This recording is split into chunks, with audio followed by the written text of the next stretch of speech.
올 시즌을 끝으로 FA를 앞둔 선수들이 전망이 어떤지 저희가 한번 이야기해보려고 하는데요. 보기 편하게 신호등 색깔로 구분을 해봤거든요. 만나보시죠.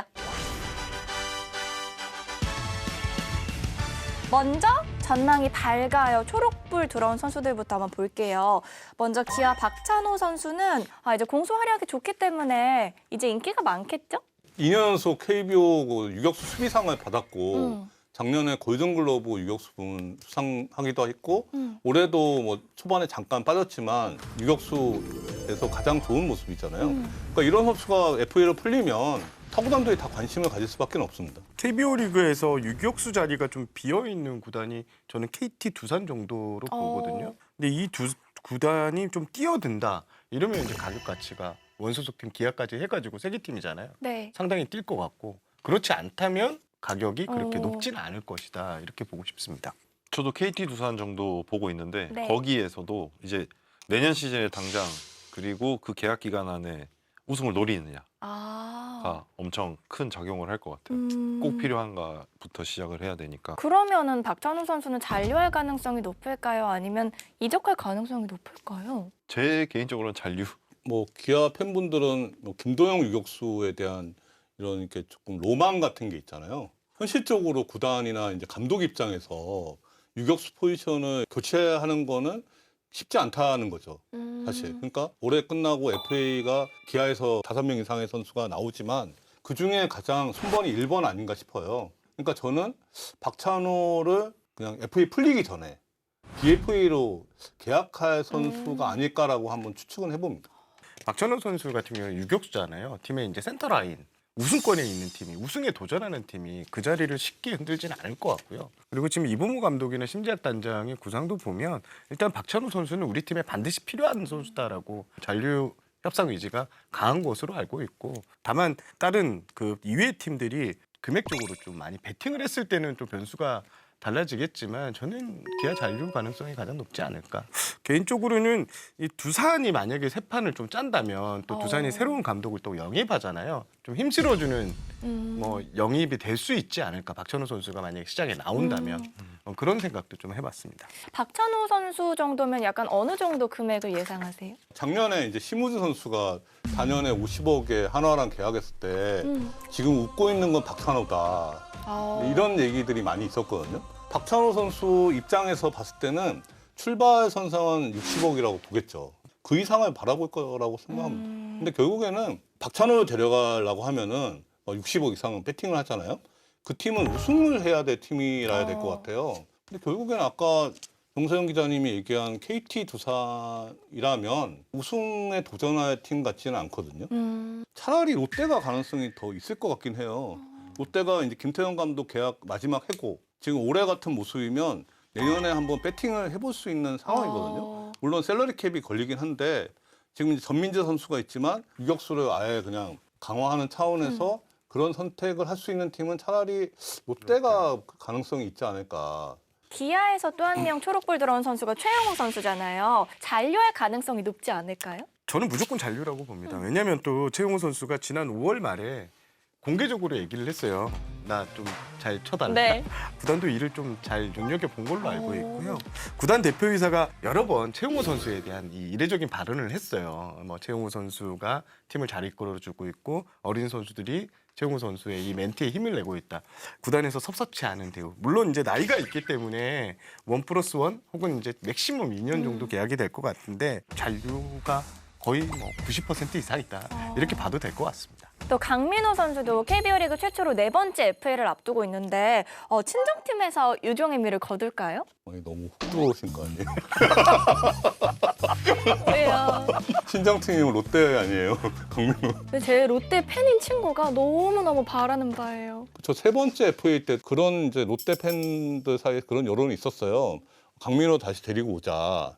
그게 성사는 안 됐는데 지금이 오히려 그때보다는 가능성이 더 있지 않을까. 그러면 지금 롯데에서 관심이 있을 것 같다는 말씀이신가요? 근데 지금 새롭게 들어온 소식이 있는데요.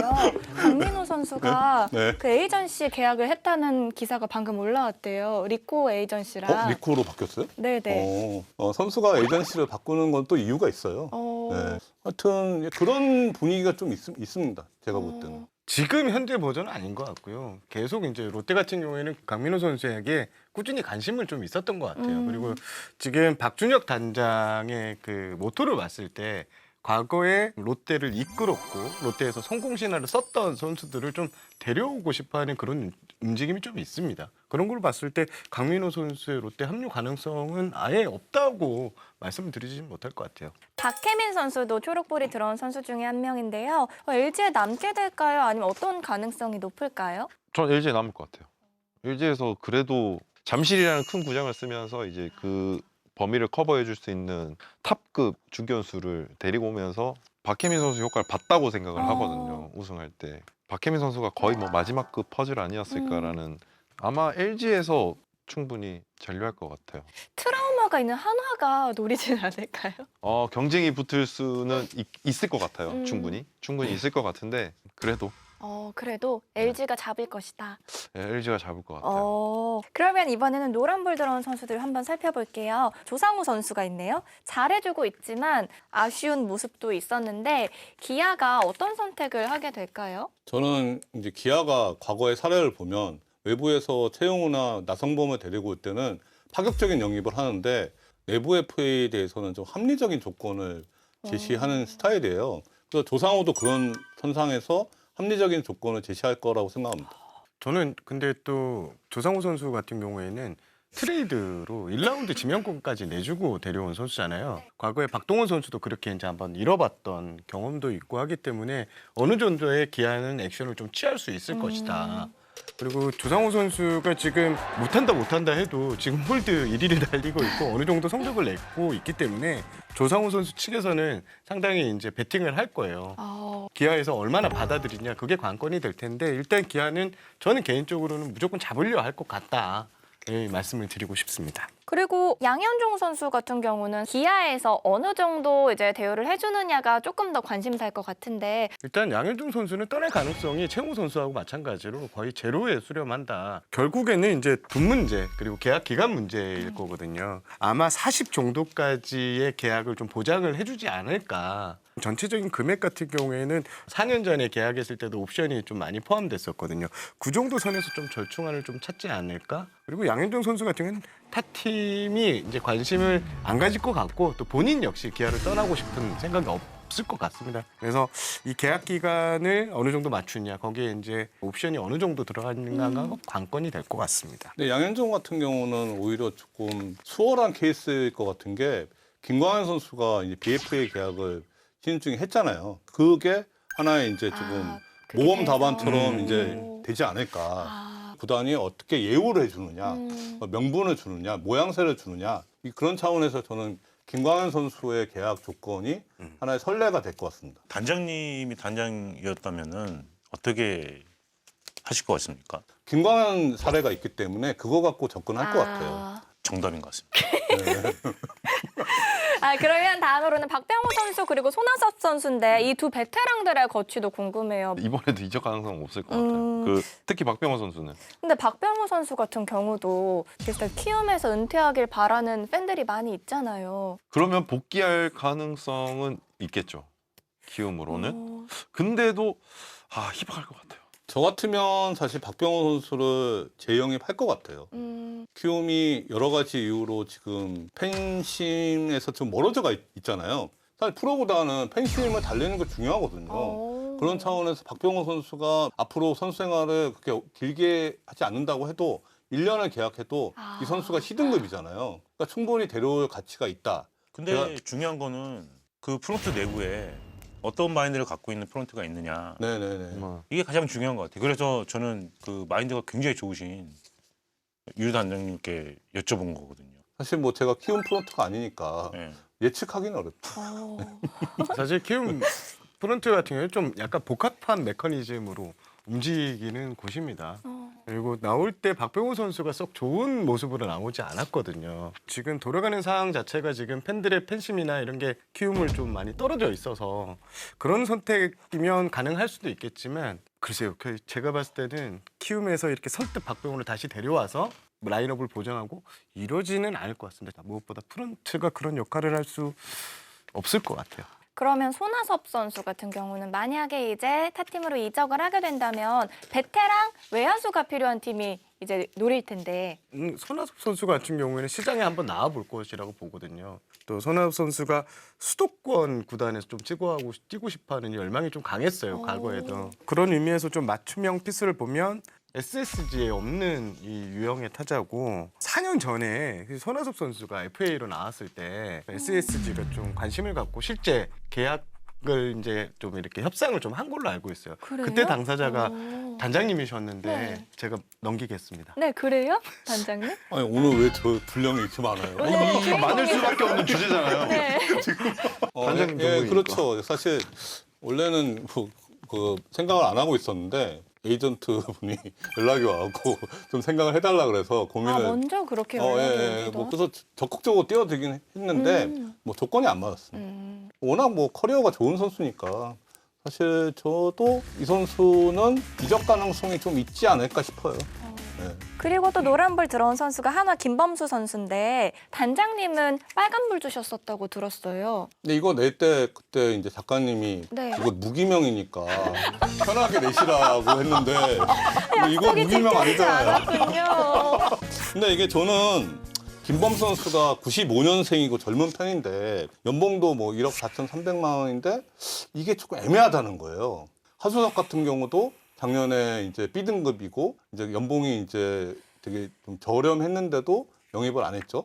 근데 지금 B등급 치고 연봉이 조금 높습니다. 게다가 이제 조금 보상 선수가 나가야 되기 때문에 아 선뜻 막 좀 안 내켜 할 것 같은 생각이 드는 거예요.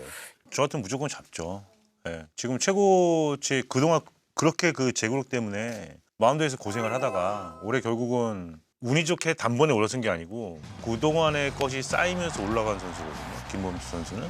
그래서 앞으로 남아있는 선수 생활이 올해 같은 이런 모습 계속 공을 던지지 않을까라는 생각이 들어서 제가 만약에 프론트라면은 무조건 잡습니다. 이제 와서 빼앗길 수 없다. 잘 길러놓은 자식을 어디 보내냐. 네. 네, 하나가 잔류하겠죠. 잔류시키겠죠. 김범수 선수 옆에서 봐도 되게 착실해요. 어. 네, 트레이닝 하는 거나 이런 스케줄에도 올라서는 데까지 조금 오래 걸렸지만 올라서서는 조금 오래 갈 수 있는 그런.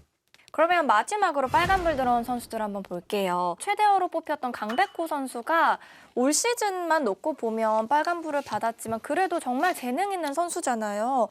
근데 개막전에는 올 시즌 개막전에는 강백호는 무조건 세 자리다 이런 얘기가 나왔지만 지금 사실 애매하다는 거예요. 이게 구단 입장에서는 그 세 자리, 그러니까 100억 이상을 투자하기에는 주춤하지 않을까 사실. 그리고 KT 내부에서도 김강민 위원님이 사랑하는 안현민이 등장했어요. 사실. 네, 그러니까 안현민이 등장해서 이게 강백호의 독보적인 위치가 조금 바뀐 거죠. 어찌됐든 결국에는 이 머니 게임이니까 이 선수의 눈높이는 기본적으로 뭐 세 자리에 있을 것 같은데 이거를 만족시켜줄 구단이 있느냐 없느냐의 그런 싸움일 것 같습니다. FA 선수가 돈 이제 대박을 치려면 원 소속 구단의 이 의지가 강렬해야 됩니다. 일단 무조건 잡겠다라고 하고 타고 다니면서 뛰어들면서 금액이 올라가는 구조인데 지금 KT의 이런 흐름을 보면 반드시 뭐 무조건 이런 단어가 안 나오거든요. 그런 모습이 좀 나오지 않는다는 점에서는 세 자릿수 금액까지 노렸던 선수가 그렇지는 좀 않지 않을까. 그리고 타구단에서도 관심은 있을 것 같은데 이 선수가 솔직히 얘기해서 뭐 팬들에게 그렇게 막 열성적인 이 선수를 꼭 데려와줘 이런 분위기는 아닌 걸로 알고 있거든요. 그렇다고 해서 너무 싼 값은 아니지만 어느 정도의 예상했던 그 금액까지는 좀 가지 못할 것 같다. 이렇게 그럼 솔직하게 한 어느 말씀드리겠습니다. 정도까지는 예상이 가능합니까? 근데 후반기에서의 성적이 관건일 것 같아요. 근데 지금 근데 이게 강백호는 후반기를 떠나서 그동안 이제 해외 왔었던 거 그리고 앞으로 해야 될 기대치 뭐 이런 것들이 가만히 되잖아요. 가늠하기가 좀 어려울 것 같아요. 강백호는. 포지션이 조금 포지션도 애매하잖아요, 그렇고. 수비가. 그러니까 아까 박찬호 같은 경우는 가이드라인이 있잖아요. 심우준이라는 게 있고 양현종 선수 같은 경우는 김광현 선수가 있고 강백호는 조금 애매하다는 거죠. 지금 최근에 100억 이상을 찍은 선수들하고 놓고 봤을 때 압도적인 성적은 아니잖아요. 쉽게 얘기해서 서울 수도권에 한 팀이 좀 관심이 있을 것 같아서 그 얘기를 한번 물어봤어요. 이 선수가 FA 시장에 나왔을 때 외야 뎁스를 강화하거나 이쪽 타자 뎁스를 강화하는데 좀 도움이 되지 않겠냐. 100억은 못 준다 입장이었거든요. 네, 100억 그 미터 언더에 서울 수도권이면 KT 빼고 4팀인데 서울 3팀 말고 수도권 팀은 SS밖에 없는데. 그렇게 되면 안 될 것 같고 지금 해당 구단뿐만 아니라 강백호 선수에 좀 관심이 있을 것 같은 다른 구단들도 보면 세 자릿수 금액은 조금 무리수 아닌가? 라고 이렇게 실질적으로 평가하는 구단들이 좀 있었습니다. 단장님이셨다면 얼마나 어느 팀이냐에 따라 다르죠. 아. 이게 KT냐 아니면 지금 서울 수도권의 뭐 모팀이냐. 그 만약에 서울 수도권의 모팀이었으면요? 저는 개인적으로는 배팅을 잘 못할 것 같아요. 진짜 자신 있게 못할 것 같아요. 근데 단장님은 아까 그 데려가기 말씀하신 싫다는 거예요? 얘기. 아니 데려가기 싫다는 얘기를 이렇게 눌러서 하세요. 단장님은 수비 잘해야 된다잖아요. 아니 이게 사실 FA 계약이 뭐 단장이나 뭐 사장이 독단적으로 할 수는 없거든요. 이 정도 금액이면 그러니까 가장 중요한 게 구단주 의지가 있습니다. 그리고 이렇게 내부의 전반적인 컨센서스, 그러니까 현장의 의견도 있고 그런데 그게 다 일치할까 어느 팀이 사실 올 시즌 들어가기 전에는 모 팀에서는 관심이 있었어요. 제가 봤을 때. 하나인가요 혹시? 아니 왜 또? 제가 어디 그러니까- 인터넷에서 본 것 같아요. 그러니까 그런 분위기가 있었는데 지금은 그런 분위기가 없는 것 같아요. 그러니까 지금은 어느 구단도 어느 팀도 강백호에 대해서 막 강렬하지 않다는 거예요. 결국에는 복귀해서 한 2달 동안에 어떤 모습을 보여주느냐. 그게 중요할 것 같아요. 그리고 최원준 선수도 현재로서는 조금 아쉬운 평가를 받고 있는데요. 기아 팀 입장에서는 이번에 잡아야 될 선수들이 워낙 많아서 또 이게 어려울 선택이 될 것 같은데 어떨까요? 일단 최원준 선수는 선택을 좀 잘해야 될 것 같아요. 그러니까 이 FA가 선언을 한다고 해서 만약 좋은 계약으로 이어지지 않은 게 좀 최근 사례에 좀 있었잖아요. 하준석 선수도 그랬고 최원준 선수가 지금 좀 보여줄 가치에 대해서는 좀 많이 못 보여줬다고 저는 생각을 하거든요. 그러면 이제 중저가 FA가 될 텐데 이 구단에서는 잘 판단을 해야 될 것 같습니다. 그러니까 최원준 선수가 나간다 그러면 구단에서는 쉽게 잡을게 그렇게 하지는 않을 것 같다는 생각이 좀 들긴 합니다. 사실 지금은 외야수라고 해도 영입에 되게 적극적이려고 하면 중견수밖에 없거든요. 사이드 외야수면 이게 공격 쪽에서 엄청난 능력치를 보여줘야 되는데 그렇지 않으면 웬만하면 영입에 그렇게 적극적으로 들어가진 않을 거. 지난 겨울 같은 김성국 선수 이런 선수들이 사실 한 방이 있고 뭐 하나를 갈 수 있다 뭐 이런 예측까지 좀 나왔는데 결과적으로 이 선수가 세 팀을 못 구하고 원소팀 헐값에 장류하게 됐거든요. 예, 최근 패턴이 대부분 그렇습니다. 권희동 선수도 그랬고 일단 보상 선수 때문에 굉장히 좀 힘들어하는 것 같더라고요. 선수들도 그렇고. 근데 김성욱 같은 경우는 C등급이고 젊은데도 안 갔어요. 아무도 경쟁을 안 뛰어들었잖아요. 기아가 FA로 풀리는 선수가 5명 이상인데 순번을 놓고 보면 뭐 박찬호, 최용욱, 양현종, 조상우보다 미치잖아요. 누가 봐도. 그러니까 그런 상황인데 결정하는 게 참 선수 입장에서는 신중하게 해야 돼. FA 재수를 할 수도 있다는. 그래야 되지 않을까 싶은. 지금 기록을 놓고 보면. 네. 선수들의 후반기 활약도 저희가 기대해 보겠고요. 저희는 다음 코너로 넘어갈게요.